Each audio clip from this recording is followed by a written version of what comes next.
Morning, Sir Greg and Sir Chris. My name is Free Dior from class of 9-2, and today I'm here to talk about surrogacy from a Christian perspective. These are my problem questions. Number 1, what is the biblical perspective of surrogacy? Is surrogacy legal?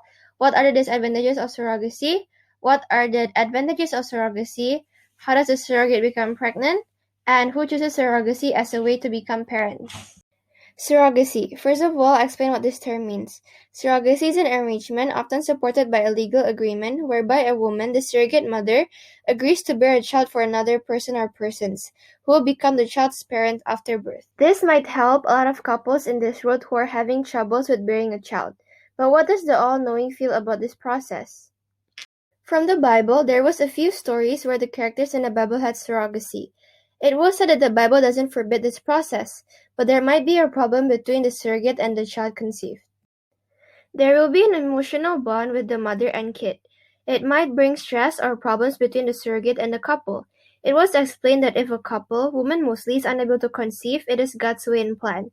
There's a reason why there might be hardships in order to conceive or a couple not having a smooth plan in having a baby.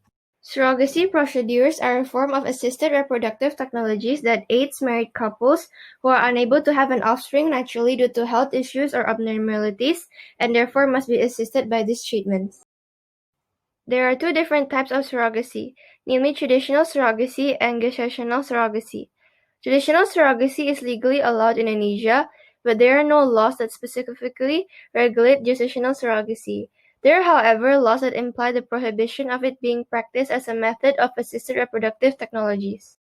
According to Indonesian laws, a child born from gestational surrogacy is considered either an illegitimate child or a child born from adultery, thus creating a problem regarding their inheritance, for the child to be unable to receive inheritance from their parents, even though the intent of gestational surrogacy is to have a child for the intended parents to raise as their own. Everything in life has its advantages and disadvantages. Now I'll be explaining about the advantages and disadvantages of surrogacy. I'll start with the disadvantages. The first disadvantages of having this process is that surrogacy can be complicated. Gestational surrogacy involves complex medical procedures and surrogacy laws. Legal processes can be overwhelming at times. Surrogacy is not as easy as it looks. The forms and the legal action of everything is very complicated. The second disadvantage of this process is that the price can be quite significant.